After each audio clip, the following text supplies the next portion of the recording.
Rencontre avec une jeune auteure prometteuse dont le premier roman, Des poignards dans les sourires, est sorti récemment en format poche aux éditions Pocket.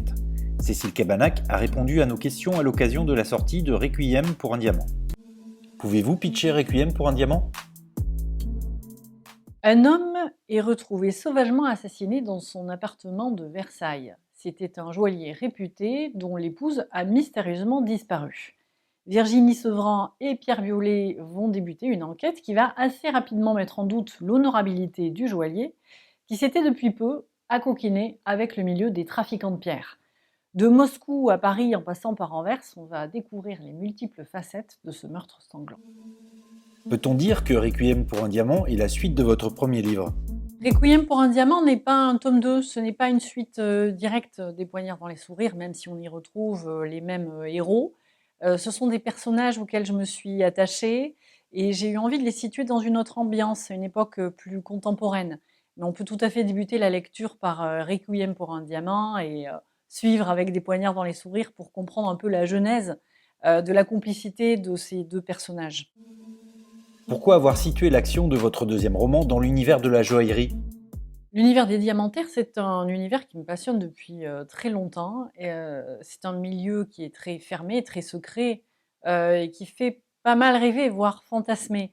Lorsqu'est venue l'idée d'écrire un deuxième roman, je me suis d'abord intéressée à la victime, Victor Bardier. J'ai imaginé sa façon de parler, de se tenir, de se comporter. J'ai essayé d'imaginer l'homme qu'il pouvait être. Et assez rapidement est venue l'idée que ce serait quelqu'un qui aurait un talent peu ordinaire. Et finalement, j'ai décidé de faire de lui un joaillier réputé. Et ensuite, l'intrigue s'est construite autour de lui, un petit peu à la façon des facettes d'un diamant, quelque part. Virginie, Elena, Mathilde, trois femmes aux multiples facettes ?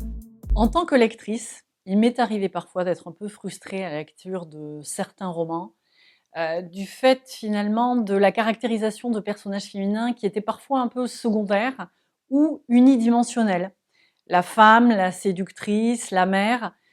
En tant qu'écrivaine, j'essaie d'apporter des couches de personnalité à mes personnages. Ce sont un petit peu des millefeuilles.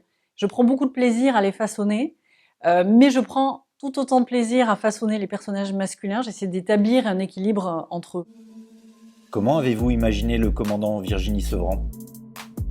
Je ne me suis pas inspirée de femmes flics ou d'hommes flics pour créer Sevran. C'est un personnage qui est une parfaite invention de ma part.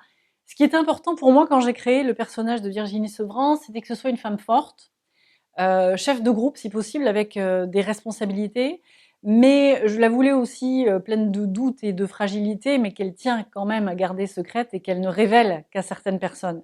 Je pense que Sevran, elle a un vrai talent en fait pour permettre à ses collègues, à ses équipiers d'exprimer leur individualité. Elle a une forme d'autorité, mais sans être jamais écrasante. Et je pense que ça favorise justement la résolution des enquêtes au sein de son équipe. Vos personnages voyagent beaucoup. Il y avait chez vous un besoin d'évasion ? Je pense que j'avais besoin de changer de braquet. D'une manière générale, je n'aime pas être là où on m'attend. On avait beaucoup souligné l'ambiance chabrolienne du premier roman qui se déroule dans un huis clos familial en Auvergne. J'ai eu tout simplement envie de changer complètement d'univers, donc j'ai créé une intrigue un peu plus internationale. Virginie Sevran et Pierre Violet se retrouvent au DRPJ de Versailles. Donc cette ambiance influe évidemment sur les personnages qui vont se conduire différemment. Et je pense que ça va aussi avoir un effet sur le rythme du roman qui est finalement très différent du premier. Retrouvera-t-on vos personnages dans un prochain roman ? On retrouvera en effet Virginie Sevran et Pierre Violet dans une nouvelle enquête très différente, je pense, des deux premiers romans. Ça va être une histoire beaucoup plus sombre que je suis actuellement en train de travailler avec mon éditrice.